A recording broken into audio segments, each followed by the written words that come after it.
Hello everyone. I'm having another one of those times. We're back to the times where I feel like the new issue came out like a week ago, and now we're getting a new issue. So time is losing meaning once again, if it ever had it.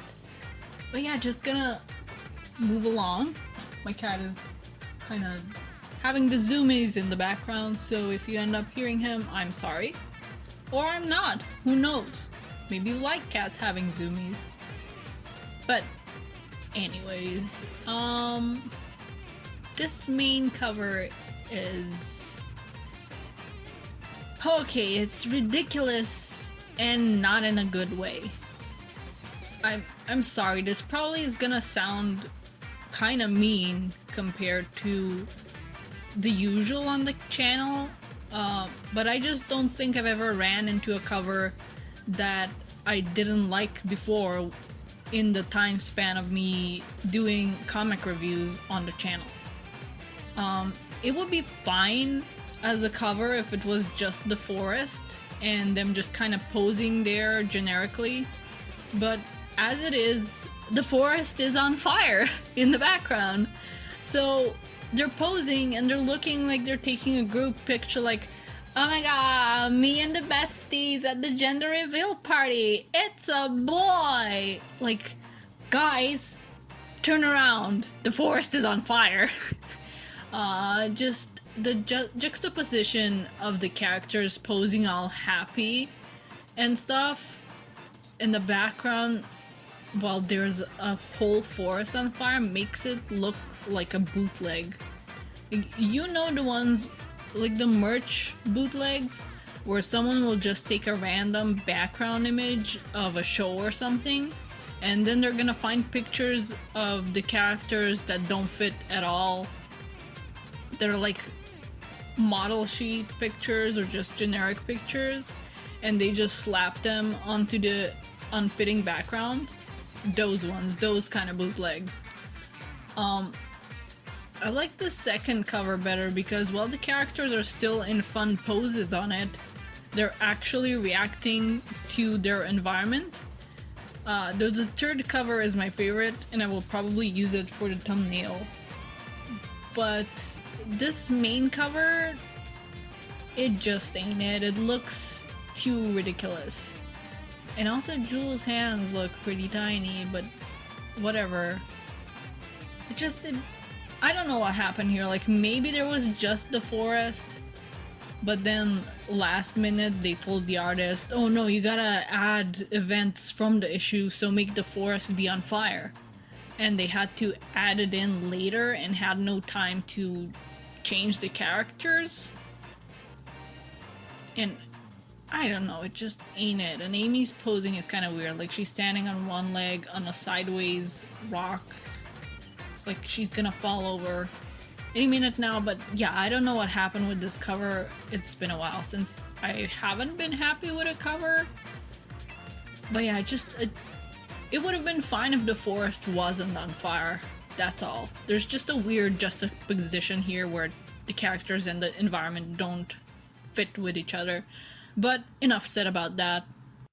Okay, so last time, Belle got knocked out by a motorbug and her lighter was on and she fell and now there's a whole fire. My cat sneezed. And here she is rebooting, or I guess booting up, and we get a little bit of surprise.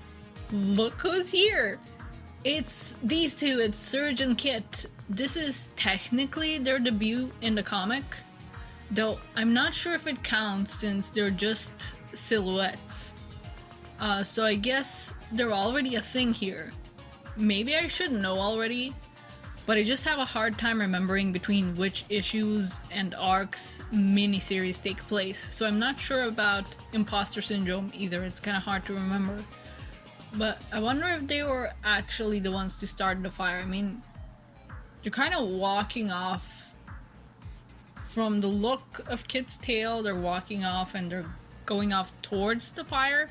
So we'll see, I guess. Yeah, they've walked off. There was no interaction. And Belle's hand is still on fire from the lighter she had on. The wooden casing around it has burned off, so we get to see some of the cool metal skeleton that she has.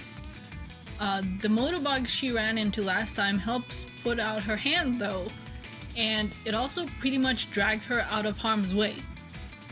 I'm still not sure what this little fella's deal is, since it seems to be the one making the Sonic-shaped hedges that we saw last issue, which is odd, so I don't know if it's just a bugged-out motobug, or if it's helping Belle because it thinks that she's a badnik. Maybe it's both? Tangle finds Belle, and she almost goes after the motobug, but Belle stops her.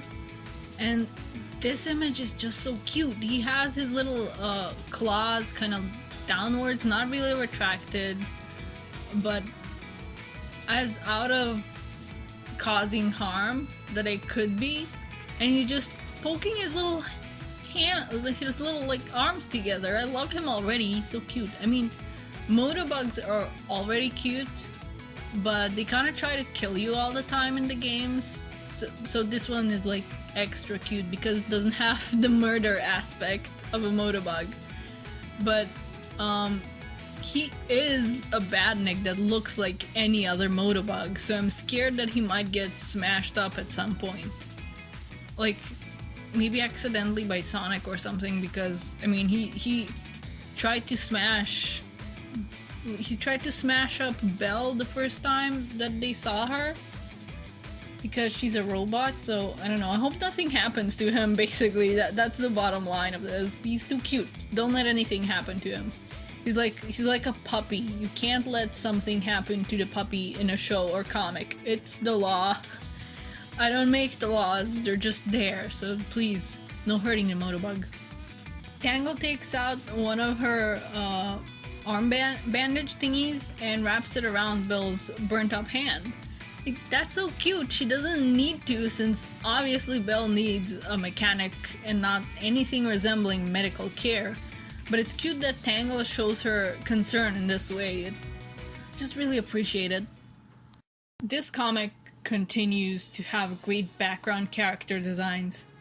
I still very much love this bear character design, and honestly I'm kind of sad that we'll probably never see him again beyond this story. He's just a background character. He doesn't even get a name or anything. Like, I joke that it's Smokey, but we don't really get an in-comic name, but oh well. Maybe people will draw fan art of him anyway. Or maybe his name is Ranger? Honestly, I can't tell if it's his name or if it's his job title. Maybe he's a ranger named Ranger? I like the design on the old man porcupine also. Or at least I assume he's a porcupine. He's not a hedgehog, he's got different ears, and they're also different from the way they draw Tenrex, I think. Is that how you pronounce them? But I think maybe he's a porcupine. Things are getting heated up. Ha ha. They have the gates closed since people panicking will cause a stampede or cause everyone to be stuck in traffic because the roads are too small. But obviously the gates being closed isn't that great of an idea either, since people just wanna get out no matter what, and they're getting angry over it. Just wanna post this panel of Amy splitting a huge frickin' boulder with her hammer in order to get everyone to quiet down and listen to her. I love when she shows her hits can be just as strong as Knuckles is. Like, I want more of this. It was like the big boulder that was in the middle of the campground. So it's like, does that ruin the environment, or could they use it as like a tourist thing? Like, oh look, this is the giant boulder that Amy Rose of the Restoration split in half while we were being loud and angry. Amy actually has no alternative plan, but she tries to ask of one from Jewel, who is quite nervous, understandably so. And Mr. Porcupine here is one more rudeness away from me naming him Boomer the Porcupine, okay? Okay, so we get confirmation on what Jewel was upset at. It's definitely a mix of the stress of her new job in the restoration, especially with the Zeti having attacked the heart of it, and about how Tangle is currently not feeling well and has her mind on Whisper leaving, and she doesn't know what to do about that. And Amy gives her a very, very sweet pep talk after this, but you know, I don't want to post entire pages too much, so please go read it for yourself. The pep talk works out, and Jewel comes up with a plan. And we have more background character goodness, like that cute possum girl down there. But also, that family of fennec foxes is the same one from Rouge's story in what I believe was the first annual ever. It's just been so long. I should go reread it, honestly, but yeah, it's them. It's definitely them. Meanwhile, Tangle and Belle find the bear kid across like a chasm, and they accidentally start sliding down towards it. And then the cute motorbug becomes like their little vehicle, but they still can't stop on time. But Belle has a plan to jump over the pit, I think. Yes, definitely jumping over the pit. Oh my god. I don't know why, but part of me was like, what if she does the Yoshi thing and just bounces off the thing to get across, like off the motorbug? Logically, I know Belle would never do that, and yet I was still like, my god, what if they Yoshi the motorbug?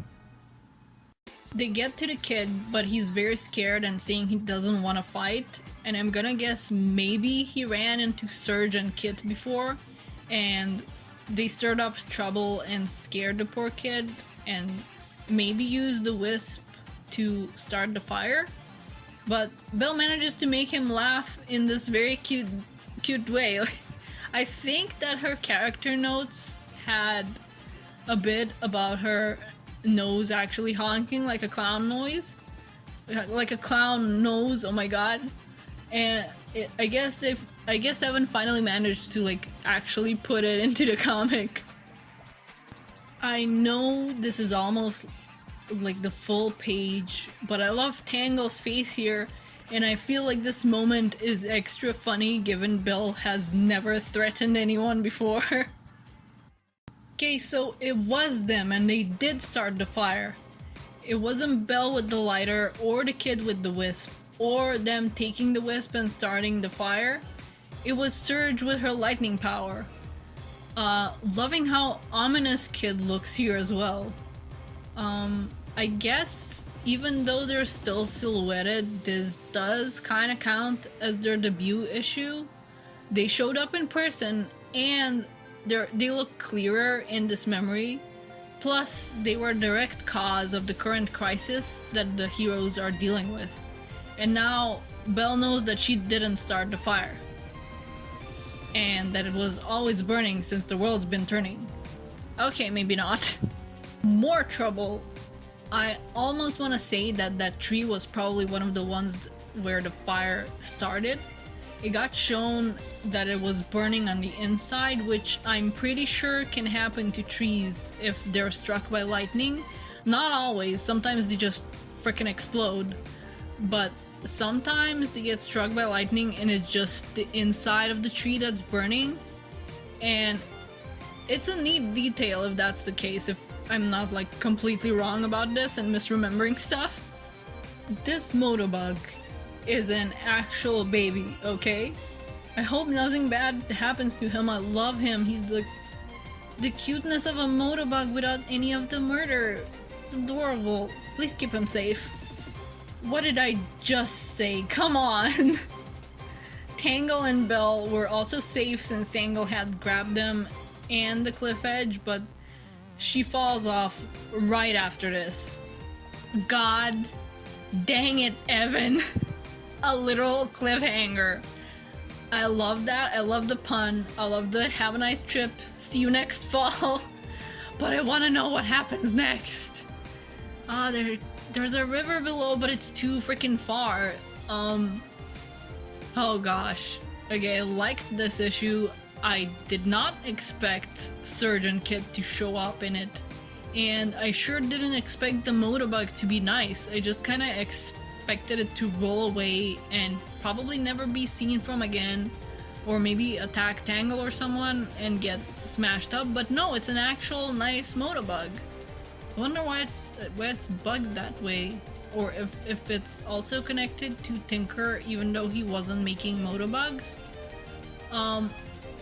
But maybe it's something that Belle rebuilt. Though I think she would have remembered if she rebuilt a Motobug.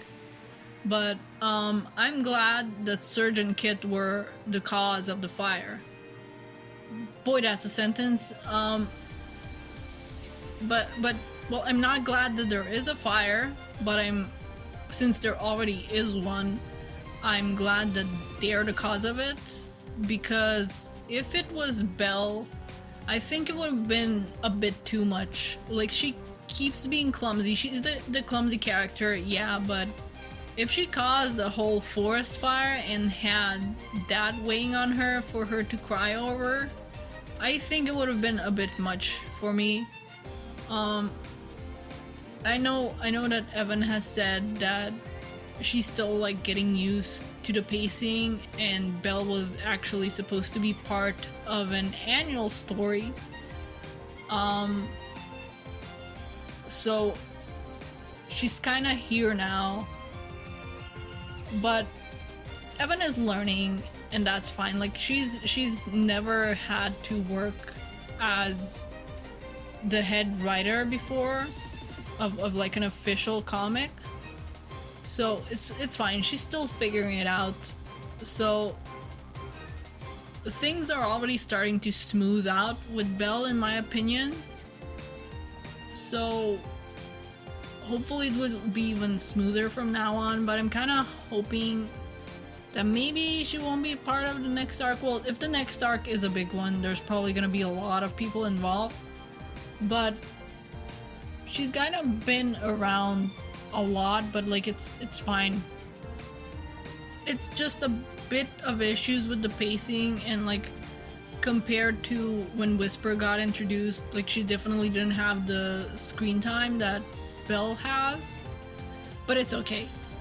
And yeah, I wonder how they're gonna make it past this. I mean, maybe Tangle is gonna grab onto something, or maybe Belle will do something.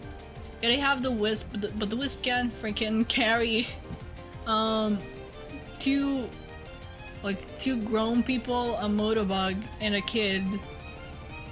And again, River down, but it's too much of a fall. Like, you're gonna break all your bones on that river if you fall like that.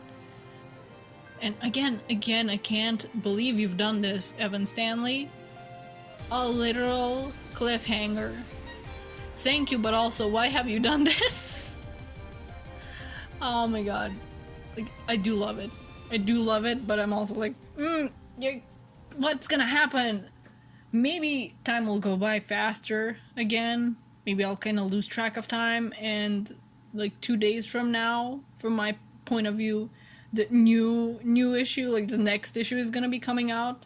And oh my god, we have Imposter Syndrome soon. That's exciting. But yeah, those are my thoughts, and those are my rambles. And see ya when I see ya. Bye bye.